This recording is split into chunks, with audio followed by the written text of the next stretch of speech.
সরকারি অনুষ্ঠানে জুয়ার আসর জানিয়ে এখন অস্বস্তিতে তৃণমূল সরকার। পুরুলিয়া জেলার অন্তর্গত বলরামপুর ব্লকে তেতলো গ্রাম পঞ্চায়েতে গতকাল বুধবার গ্রাম সভা অনুষ্ঠিত হয়েছিল ছোলাগড়া প্রাথমিক স্কুল ময়দানে। এটি অপরিহার্য, কারণ সমস্ত পঞ্চায়েত সিদ্ধান্তগুলি আইনত বৈধ হওয়ার আগে গ্রাম সভার দ্বারা অনুমোদিত হতে হয়। গ্রাম সভার আয়োজনে দেখা গেল বিভিন্ন ধরনের আদিবাসী সম্প্রদায়ের ঐতিহ্য, পাতানাচ, ছৌ নাচ ও বিভিন্ন ধরনের আদিবাসী সাংস্কৃতিক অনুষ্ঠান। কিন্তু একই সাথে ওই অনুষ্ঠানে রমরমিয়ে চলছিল বিভিন্ন ধরনের জুয়া খেলার আসর ও মোরগ লড়াই। হ্যাঁ, ঠিকই শুনছেন, সরকারি অনুষ্ঠানে জুয়া খেলা নিয়ে ইতিমধ্যে অস্বস্তিতে পড়েছে তৃণমূল সরকার। প্রশ্ন উঠছে, সরকারি অনুষ্ঠানের জন্য কি টাকা বরাদ্দ নেই প্রশাসনের কাছে, যার জন্য বাধ্য হয়ে জুয়ার আসর বসাতে হলো? এ বিষয়ে তেতলো গ্রাম পঞ্চায়েতের প্রধান ক্যামেরার সামনে মুখ খুলতে চাননি, যদিও তিনি মনে করেন যে মেলা লেগেছে, তাতে জুয়ার আসর বসতেই পারে। অন্যদিকে বলরামপুর বিধানসভার বিধায়ক বানেশ্বর মাহাতো এই ঘটনাকে এই সরকারি উন্নয়ন হচ্ছে জুয়া, বললেন।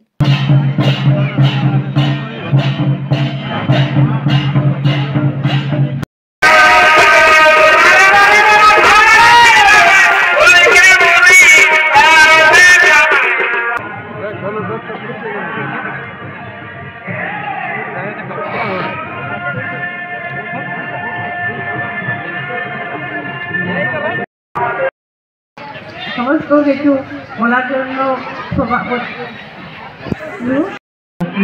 মঞ্চে আমাদের প্রধান মহাশয় সভাপতি শ্রদ্ধা এবং মাননীয় বলরামপুর পঞ্চায়েত সমিতির আগত পঞ্চায়েত সমিতির মহাশয় কালাবতী মহাশয় উপস্থিত আছেন, আমাদের মেন্টাল খবরেন্দ্র এবং তেতলো গ্রাম পঞ্চায়েতের সকল সদস্য এবং সদস্যবৃন্দ আছে। আজকে 18/12/2024 প্রতি বছরের মতো আমাদের তেতলো গ্রাম পঞ্চায়েতে আজকে বার্ষিক গ্রাম সভা 2024-25 এখানে শুরু করা হয়েছে। এই গ্রাম সভার সমস্ত বিষয়বস্তু এবং গ্রাম সভার মধ্যে সভাপতি মহাশয়া প্রধান Shrimati budget for the year 2025-26 যেটা ইংরাজিতে, অর্থাৎ পরবর্তী আর্থিক বছরের ব্যয়ের পুঙ্খানুপুঙ্খ হিসাব আমাদের সরকারি তহবিল যেটা পাওয়া যায় 15 ফিনান্স বলে পাওয়া যায়, অর্থাৎ পঞ্চদশ অর্থ কমিশন, সেটা দুটো ভাগে ভাগ আছে। সেটা নিঃশর্ত তহবিল এবং শর্তযুক্ত তহবিল। শর্তযুক্ত তহবিল মানে সেটাই সরকারি যে গাইডলাইন দেবে সেই গাইডলাইনের উপরেই বেস করে আমাদের কাজ করতে হবে। জার্নি খেলা হয়েছে বুঝলে, দেখো ব্যাপারটা হচ্ছে আমরা তো লাগাতে এটা এইখানে লোকজন দেখিয়ে তোমার লোক হয়েছে, হয়তো কেউ লাগাইছে, আমরা তো নির্দেশ নাই কোনো। ব্যাপারটা হচ্ছে নির্দেশ নাই, কিন্তু একটা সরকারি গ্রাম সভা চলাকালীন এক জায়গায় অবৈধভাবে ঝান্ডি খেলা চলছে। এখন গ্রাম সভা চললেও হয়তো লোকজন দেখে আসেছে, হয়তো বুঝতে পারে না সরকারি অনুষ্ঠানে ঝান্ডি জুয়া পারমিশন হতে পারে ঝান্ডি খেলা।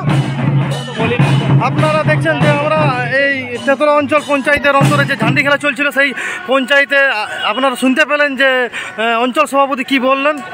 দেখুন, যে গ্রাম সভা হচ্ছিল, গ্রাম সভা করার উদ্দেশ্যটা কী হয়েছে, যে বিগত বছরে গ্রামের কি সার্বিক উন্নয়ন হয়েছে, সেই উন্নয়নের একটা তালিকা বা খসড়া জনগণের সামনে তুলে ধরা বা জনগণের সামনে রাখা, এবং আগামী বছর আমরা কি পরিকল্পনা করেছি এবং কি উন্নয়ন করব, কোন কোন খাতে কত টাকা বরাদ্দ হয়েছে সেটা জনগণকে জানানো এবং জনগণের মতামত নিয়ে সেইভাবে উন্নয়নটাকে পরিচালনা করা। কিন্তু এখানে কি দেখা যাচ্ছে, টিএমসি সরকার বা টিএমসি পরিচালিত পঞ্চায়েত, সেখানে একটা ঝান্ডি বা যেটা জুহা বলা হয়, জুহা সাট্টার আসর ওনারা বসাইছে। তো ওনাদের উন্নয়ন হচ্ছে জুহা আর সাট্টার, ওনারা গ্রামের উন্নয়নের দিকে ওনাদের কোনো রকম ধ্যান ধারণা নাই। তো আজকে টিএমসি সরকারটা কত নিচে নামতে পারে যে গ্রাম সভাতে জুহার আসর বসায়, এবং টিএমসির কয়েকটা নেতা বলছে যে এই ঝান্ডি মুন্ডি বা জুহাটা হচ্ছে নাকি পুরুলিয়ার ঐতিহ্য। এটা পুরুলিয়ার ঐতিহ্য না, এটা টিএমসির ঐতিহ্য, টিএমসির কালচার, টিএমসির সংস্কৃতি। মানুষকে বিভ্রান্ত করা, মানুষকে বিপথে পরিচালনা করা এবং মানুষের জুহার মাধ্যমে টাকাকে অপচয় করানোর যে একটা উদ্দেশ্য, ওনারা সেই উদ্দেশ্যে এরপর নামিয়েছে।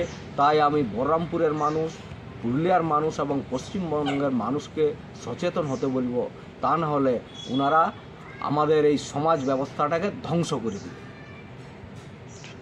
সরকারি অনুষ্ঠানে এভাবে যে জুয়ার আসর বসছে, আগামী দিনে কি বার্তা দিতে পারে সমাজকে? দেখুন, ওনারা আজকে কিছু কিছু ক্ষেত্রে, যেমন 100 দিনের কাজের চুরি যে হিসাবে করেছিল, 100 দিনের কাজের টাকা বন্ধ আছে, তাই উনাদের পকেটে টান পড়েছে, তখন ওরা এইসব জুয়া সাট্টার সাহায্য নিচ্ছে। কিভাবে আমরা কেন কি ওনাদের যত অবৈধ কাজকর্ম সব তো টিএমসির নেতারা করে, তাই ওনারা এইভাবে অবৈধ কাজে লিপ্ত হচ্ছেন। আপনার পরিচয়? আমি হচ্ছি বানেশ্বর মাহাতো, বহরমপুর বিধানসভার বিধায়ক।